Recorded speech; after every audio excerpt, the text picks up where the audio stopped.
Hello everybody, welcome to my review of Locke and Key Volume 3, Crown of Shadows. This book was a breath of fresh air. Liked it so much more than Book 2. It was just fun. There was so much action and actual character development, and we actually got to follow characters we might actually like, instead of in the second one where it kept following, I guess, Zach or Dodge or whatever you want to call him slash her. Not entirely sure, but instead of following that character so much, I mean, it still did for a while, and it actually does pretty much start off with following that character, oddly enough, but it was actually a cool moment because, I mean, he becomes a ghost, he uses that ghost key, and then he meets up with Sam. Now, the interesting thing about this is that, like, okay, so Sam became a ghost after he died, and you know, the dad died and became a ghost, but now where is he? Is he, like, not seeing this stuff? Like, is he able to hang around? Because, again, that's something I really liked at the end of Volume 1 was when it showed in the final panel, it showed their dad was a ghost, but he never shows up again, so I'm curious about that, especially because Bode had become a ghost multiple times and never ran into the dad, so, this got me curious, but I like seeing them as ghosts, and it was a really cool fight. And then, you know, when they both possess the same body because they go back through the door at the same time, that was really cool to see. So that was a really great way to start this off. I knew we were in for a treat after that.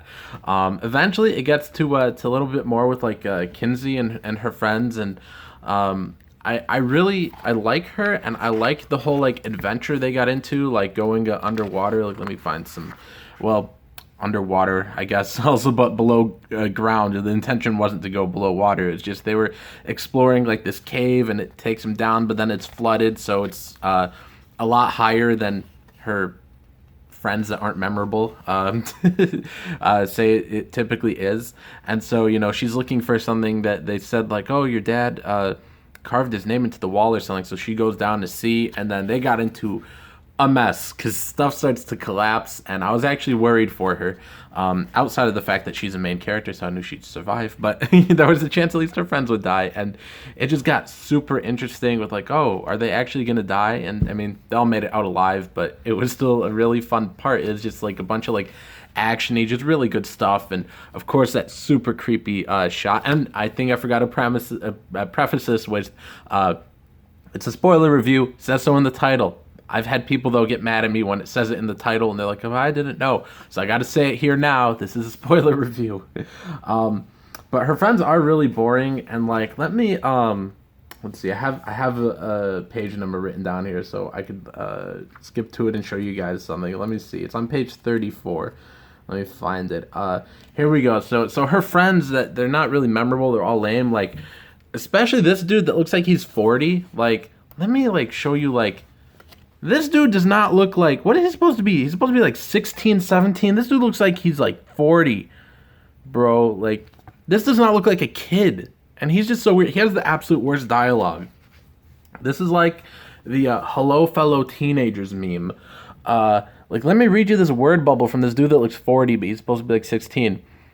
Oh, now don't act like the idea is so terrible. When you come down to it, what could be more romantic than a few hours of scrambling around in a cold, dripping hole known for occasionally flooding and drowning people? Like, it's just like, he's just the worst. That might not even be the worst one, but that was just one that really stuck out as cringe.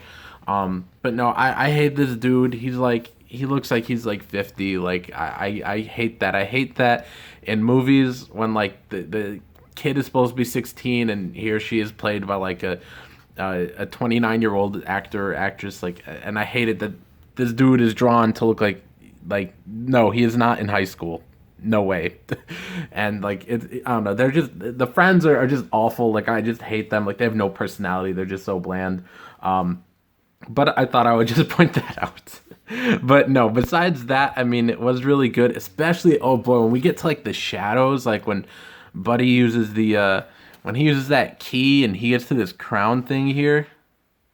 That's really good. Sorry guys, there's a bit of a glare. I think I might have my camera or my phone just a little too high. There we go. Let me angle it down there, so I think we get less of a glare this way. But yeah, sorry about that, guys. Sorry about the glare, but Yeah, when he gets the crown thing and like, you know, he brings all the shadows to life, that was just intense. I really dug this. So yeah, that's pretty sweet. Oh man, when I saw the cheese on that pizza, I was like, this drawing has no business looking that delicious. Like I wanted pizza, and I did have pizza today, the day after I finished reading this thing, so it was all good. But but yeah, so I don't know, that was really cool. And then of course, like oh man, I really loved. It's coming up here. It's coming up. Let me find it. Oh yeah, this right here. When Tyler uses that giant key. Oh man, why is there such a glare today, guys? I feel like I'm sitting like just an inch off from where I normally am, and maybe that's what it is, or maybe I just never noticed the glare so much. But yeah, but he uses that giant key to like open the house, and he just comes out giant like that. Yeah, that's pretty sweet. And then we just get like a bunch of splash pages until we, you know, for the rest of that issue, till we get to the end. And the ending was like the stuff I really liked because we get back to the character development and we get to see like a lot of the stuff I liked a lot in the first volume, and why I thought it was really good was because we actually got to feel for these characters, get to know them, and got to see how they like dealt with things and dealt with this new situation they're put in where their dad's just been murdered. They moved to a new place, and you know, they're in a new home, new school and stuff, and seeing them adjust to their new situation. And that's what I really liked here. And we've got you know, the mom has become a drunk throughout these 3 volumes, and we just get to see the kids deal with it and argue with her, and the mom doesn't realize sort of the stress she's putting everybody through, and how bad it is for the family, and they're trying to learn how to deal with that.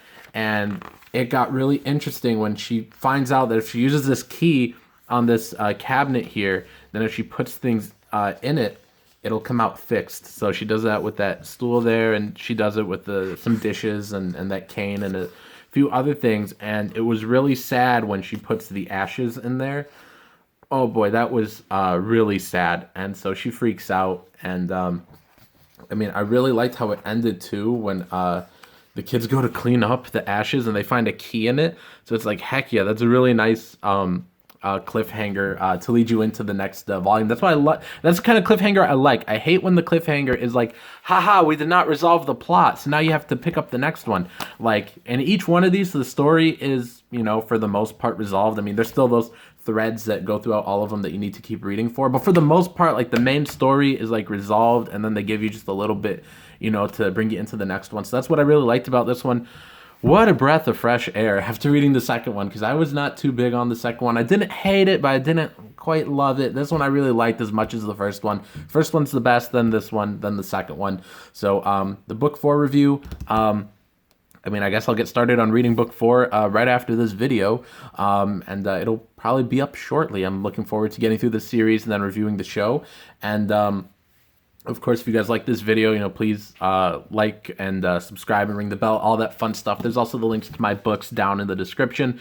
I have 4 novels and a short story collection on Amazon. There's also on Indiegogo my comic book Asyle, about a lady named Lena who's hunted by Dracula in an insane asylum. My comic is the first link in the description, then my books, then there's the newsletter, the Patreon, few different things down there. So take a look at the description, guys. Got a ton of links, got t-shirts, got all sorts of things. And have a great day, guys. Peace.